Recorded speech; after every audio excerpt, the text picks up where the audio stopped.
Hello everyone කොහොමද ඔයාලට? මම හොඳින් ඉන්නවා. මං හිතනවා මම වගේම ඔයාලත් හොඳින් ඇති කියලා. ඉතින් අද අපි කතා කරන පාඩම be supposed to. be supposed to. මේ වාක්‍ය ඛණ්ඩය. එහෙම නැත්නම් මේ ඉඩියම් එක අපි කොහොමද භාවිතා කරන්නේ? ඇත්තට මේක ඉඩියම් එකක්. ඒ කියන්නේ විවහාරයක් ඉංග්‍රීසි භාෂාවේ ඉංග්‍රීසි කතනයේ. ඉතින් කොහොමද අපි මේ be supposed to කියන භාවිතය යොදාගන්නේ? ඉතින් මේ වීඩියෝ එකේදී මම මේ ගැන ඔයාලට උදාහරණත් එක්ක සහ මේක යෙදෙන ආකාර 6ක් ගැන කතා කරනවා. be supposed to කියන එක වීඩියෝ එක ටිකක් දික් වෙයි. නමුත් බොහොම ඉවසීමෙන් සහ පැහැදිලිව ඔයාලා අහගෙන ඉන්න සහ මාත් එක්ක ප්‍රැක්ටිස් කරන්න සහ ඔයාලා දන්න දේවල් ඔයාලට තියෙන ප්‍රශ්න කමෙන්ට් කරන්න. අපි වීඩියෝ එකට ගිහින් බලමු මොකද්ද මේ be supposed to කියන්නේ කියලා.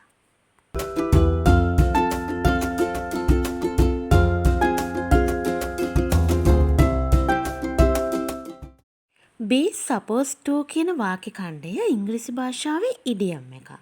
ඉඩියම් ගැන අපි කලින් කතා කරලා තියෙන ඉඩියම්ස් ගණනාවක්. ඉඩියම් එකක් කියන්නේ ඉංග්‍රීසි භාෂාවේ විවහාරයක්. එතකොට මේ supposed to කියන වචන දෙක යෙදෙන්නේ එකටමයි. කොයි විදිහකින්වත් suppose සහ to අතරට වෙන වචනයක් එන්නේ නැහැ. ඒක හොඳට මතක තියාගන්න. ඒක කවදාවත් වෙනස් වෙන්නේ නැහැ. supposed to කියන එක. නමුත් be කියන ක්‍රියාපදේ be ක්‍රියාපදයක් යෙදෙනවා. එතකොට be වෙනුවට අපිට am is are was were මේ පහ යෙදෙනවා. am is are was were කියන be verb ටික මේ supposed to කියන්න කලින් අනිවාර්යයෙන්ම යෙදෙනවා වාක්‍යයක. එතකොට am is are was were කියන be verb එකයි ඊළඟට supposed to කියන එකයි අනිවාර්යෙන් යෙදෙනවා. ඊට පස්සේ තමයි ක්‍රියාමූලය යෙදෙන්නේ. එහෙම නැත්නම් ක්‍රියාපදයේ යෙදෙන්නේ. එතකොට මම මෙතන දක්වලා තියෙන්නේ be plus supposed to plus infinitive කියලා. infinitive කියන්නේ ක්‍රියාපදයක base form එක. එහෙම නැත්නම් මූලික ස්වරූපය. ක්‍රියාපදයක මූලික ස්වරූපය තමයි අපි එතන යොදාගන්නේ. අනිවාර්යයෙන්ම ඔය වාක්‍ය රටාවට තමයි be supposed to කියන ඉඩියම් එක ආපු වාක්‍ය අපි කතා කරන්නේ. සාමාන්‍යයෙන් මේක භාවිතා කරන්නේ සාමාන්‍ය කටවහරේ නෙමෙයි. මේක භාවිතා වෙන්නේ ටිකක් ඔෆිෂියල් කතාවකදී. ස්පෝකන් ඉංග්‍රීසි වලදී තමයි ටිකක් මේක ඇඩ්වාන්ස් ඉංග්‍රීසි වල එහෙම නැත්නම් ප්‍රොෆෙෂනල් ඉංග්‍රීසි වල තමයි මේක භාවිතා කරන්නේ. එතකොට ඔබ මේක දැන සිටීම ඔබට ඉතා වැදගත් වෙනවා. මොකද තව කෙනෙක් ඔයාට මේ වාක්‍ය කතා කරොත් මේ වාක්‍ය ඛණ්ඩය යොදලා කතා කරොත් ඔබ දැනගන්න ඕනේ මොකක් ගැනද මේ කියන්නේ කියලා. ඔබට මේ වාක්‍ය ඛණ්ඩය යොදලා කතා කරගන්න බැරි වුණත් බැරි වෙන්නේ නැහැ. ඔයා ඒක අනිවාර්යෙන් පුරුදු වෙන්න ඕනේ. නමුත් තව කෙනෙක් කියන දෙයක් තේරුම් ගන්න හරි ඔයා මේක ඉගෙනගෙන තියෙන්න ඕනේ. එතකොට අපි බලමු දැන් be supposed to අපි කොහොමද භාවිතා කරන්නේ කියලා අපේ භාවිතයන් වල මේ ඉඩියම් එක භාවිතා වෙන විදිහ අපි සලකා බලමු. මේකේ පළවෙනි භාවිතයේ විදිහට මම කතා කරනවා අපි යමක් කිරීමට බලාපොරොත්තු වෙනවා නම් මොන හරි දෙයක් කිරීමට බලාපොරොත්තු වෙනවා නම් අපි ඒක අඟවන්න ඒක කියන්න මේ ඉඩියම් එක භාවිතා කරනවා. මේකේ දෙවෙනි භාවිතය තමයි අපි මොන හරි දෙයක් කරන්න ඕනේ. අපේ රෙස්පොන්සිබිලිටි එක ඒක. අපේ වගකීම. අපි කරන්න ඕනේ දෙයක් අඟවන්න පවසන්නත් අපි මේ ඉඩියම් එක be supposed to කියන එක භාවිතා කරනවා.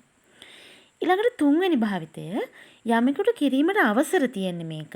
කෙනෙකුට මේක කරන්න ඇලෝ වෙලා තියෙන්නේ මේක. අවසරය තියෙන්නේ මේක කියන එක පවසන්න. අපි මේවා වෙන වෙනම වාක්‍ය වශයෙන් කතා කරමු.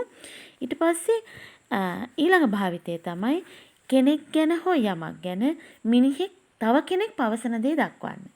කියන්නේ කවුරු හරි කෙනෙක් ගැන තව කෙනෙක් කියන විදිහ දක්වන්නත් අපිට මේ be supposed to කියන එක භාවිතා කරන්න පුළුවන්. විශේෂයෙන් මේක භාවිතා වෙන වැඩිම ක්‍රමය කියන්නේ ව්‍යවහාරයේ මේක භාවිතා වෙන්නේ කොමන්ම පොදුවේම භාවිතා වෙන්නේ මොකක් හරි වගකීමක් මොකක් හරි දෙයකට අපි බැඳිලා ඉන්නවා. ඒ බැඳීම හංගවන්න සහ මොකක් හරි දෙයක් අපෙන් බලාපොරොත්තු වුණා ඒ බලාපොරොත්තු ඉෂ්ට වුණේ නැහැ කියන්න. එක විශේෂ පොයින්ට් එකක්. කවුරු හරි දෙයක් අපෙන් මොන හරි බලාපොරොත්තු වුණා. නමුත් ඒක අපෙන් ඉෂ්ට වුණේ නැහැ වගේ වාක්‍යයක් අඟවන්න. අපි වෙන වෙනම වාක්‍ය වශයෙන් කතා කරමු. එතකොට ඔයාලට මේක තවත් තේරුම් යයි. තමයි අපි මේක භාවිතා කරන්නේ. මේක හරි ලස්සන සහ වැදගත් ඉඩියම් එකක්. ස්පෝකන් ඉංග්‍රීසි වල මේක වැදගත් භාවිතයක්. ඇත්තටම මේක මම දැන්මම ඔයාලට ගේන්න බලාපොරොත්තු වෙච්ච වීඩියෝ එකක් නෙමෙයි. නමුත් ඔයාලගේ ඉල්ලීමක් මතම තමයි මම මේ වීඩියෝ එක ඔයාලට අරන් එන්නේ. හරි එහෙනම් අපි මේ එක එක අවස්ථාවන් වල වෙන වෙනම වාක්‍ය වශයෙන් කතා කරමු. උදාහරණ වාක්‍ය වශයෙන් මේක අපි යොදාගන්නේ කොහොමද කියලා. එතකොට අපේ පළවෙනි වාක්‍යය යමක් කිරීමට බලාපොරොත්තු වෙන බව අඟවන්න අපි supposed to කියන එක යොදා ගන්නවා කිව්වා. එතකොට ඒකේ පළවෙනි උදාහරණය මම මේ අරන් ආවේ ඔවුන් හෙට පැමිණීමට නියමිතයි කියන එකට. ඔවුන් හෙට පැමිණීමට නියමිතයි. මම ඔයාලා බොහොම උනන්දුවෙන් සහ ඉවසීමෙන් අහන නිසා මේ වීඩියෝ එක මේකේ සිංහල භාවිතයන් මම මේක ඔයාලට ලියලා නැහැ. ඔයාලා උනන්දුවෙන් මේක අහගන්න. කොට they are. එතකොට මේකේ are කියන එක තමයි අපේ be verb එක. බලාගන්න මේක හරි පැහැදිලි සහ ටිකක් අමාරු භාවිතයක්. එතකොට supposed to ඒක ඒ විදිහටම යෙදලා තියෙනවා. එතකොට infinitive එක ක්‍රියාපදය arrive ඊට පස්සේ tomorrow. They are supposed to arrive tomorrow. දැන් ඔයාලට ගැටලුවක් වෙන්න පුළුවන් හෙට සිදුවීමට නියමිත දෙයක මේකේ කෝ will කියන එක කියලා. ගැටලුවක් ආව නේද? will කියන එක be verb එකක් විදිහට කීයටවත් යෙදෙන්නේ නැහැ මේ supposed to කියන වචන වාක්‍ය ඛණ්ඩයත් එක්ක. be verb එක විදිහට am is are සහ අනාගත සහ වර්තමාන කාල වෙනුවට be verb එක විදිහට am is are සහ අතීත කාල විදිහට was were විතරමයි අපි මේක යූස් කරන්නේ. මතක තියාගන්න supposed to කියන වාක්‍ය ඛණ්ඩයත් එක්ක යෙදෙන be verb එක කීයටවත් will යෙදෙන්නේ නැහැ. එතකොට හෙට සිදුවීමට අනාගතයේ සිදුවීමට නියමිත දෙයක් දක්වන උනත් අපි are am වගේ නාමපදයට අනුරූපව be verb එක යොදා ගන්නවා. එතකොට මේ වාක්‍ය නැවතත් වාක්‍යයට ඔයාගේ අවධානය යොමු කරන්න. They are supposed to arrive tomorrow. They are supposed to arrive tomorrow. අපි බලමු මේකේ දෙවෙනි භාවිතය ගැන. දෙවෙනි වාක්‍යයක් උදාහරණයක් අරන් බලමු. She was supposed to be here an hour ago. She was supposed to be here an hour ago. ඇය මෙහෙ එන්න නියමිත වෙලා තිබ්බ පැයකට කලින්. She was ඔන්න අතීත කාලයක නියමිත වෙලා තිබුණානේ. එතකොට she was supposed to be here to an hour ago. එතකොට supposed to කියන එකට පස්සේ අපි ක්‍රියාපදයක් මේකේ විශේෂ ක්‍රියාපදයක් අපි දාගෙන නැහැ. ඒක නිසා be කියන ක්‍රියාපදය අපි යොදාගෙන තියෙනවා සිටින්න නියමිතයි කියන එකට. එතකොට අපේ පළවෙනි භාවිතය ගැන අපි උදාහරණ දෙකක් කතා කරා. අපි බලමු මේකේ දෙවෙනි භාවිතය. ඒ කියන්නේ යමක් අනිවාර්යෙන් කරන්න ඕනේ. වගකීමක් අපේ අනිවාර්යෙන් කළ යුතු දේ බව පැවසීමට අපි උදාහරණ වාක්‍ය කිහිපයක් අරන් බලමු. මෙතනදි මම කියනවා you are supposed to listen to your parents. You are supposed to listen to your parents. එතකොට you කියලා අපේ noun එක අපේ නාමපදය. එතකොට be verb එක are. එතකොට ඒත් එකම අපි supposed to කියලා යොදාගෙන තියෙනවා. listen අපේ ක්‍රියාපදය. එතකොට ක්‍රියාමූලය. එතකොට you are supposed to listen to your parents. ඔබ ඔබේ දෙමාපියන්ට අනිවාර්යෙන් අහුම්කන් දිය යුතුයි. ඊළඟට අපේ responsibility එකක්. එහෙම නැත්නම් අපේ වගකීමක් හඳුන්වන්න අපිට මේ වගේ වාක්‍යයක් ගන්නත් පුළුවන්. I am supposed to clean my room before I go outside. I am මම මගේ කාමරය පිරිසිදු කරන්න ඕනේ මං එළියට යන්න කලින්. ඒක මගේ වගකීමක්. මගේ යුතුයකමක්. එතකොට අපි කියනවා I am supposed to clean my room before I go outside. එතකොට I කියන noun එකට am කියන verb be verb එක යොදාගෙන එතකොට supposed to ඒත් එක්කම යොදාගෙන clean කියන infinitive එක හොඳට බලන්න මේ වාක්‍ය රටාවන්. ඔයාට ගැටලුවක් තියෙනවා නම් අනිවාර්යෙන් මට පල්ලෙහාන් කමෙන්ට් කරලා අහන්න. මේකේ ගැටලුව අපි විසඳගමු හිමින් සැරේ. ඒ වගේම තව වීඩියෝ එකකින් මේ වීඩියෝ එක ගොඩක් දික් වෙන නිසා අපි ඒ කොටස අපි දෙවෙනි වීඩියෝ එකකට ගමු. තව වීඩියෝ එකකින් අපි කතා කරමු. මේකේ අපිට කතා කරන්න පුළුවන් උදාහරණ වාක්‍ය 50ක් විතර අපි කතා කරමු. දැන් එතකොට මේක අපි විවිධ අවස්ථා ගැන වාක්‍ය චූටි ප්‍රමාණයක් පොඩි වාක්‍ය ප්‍රමාණයක් අපි කතා කරන්නේ. එතකොට අපේ වගකීමක් ගැන කියන්න අපි කියනවා I am supposed to clean my room before I go outside. ඉතින් ඒ භාවිත හරි ලස්සනයි සහ හරිම ඩීසන්. ඉතින් අපි බලමු අපේ ඊළඟ භාවිතය. ඊළඟට අපි මේ be supposed to කියන ඉඩියම් එක භාවිතා කරනවා යමක් කිරීමට අවසර ඇති දේ පිළිබඳ පැවසීමට. මොනවා හරි කරන්න අවසරය තියෙන්නේ මෙහෙමයි කියලා පවසන්න.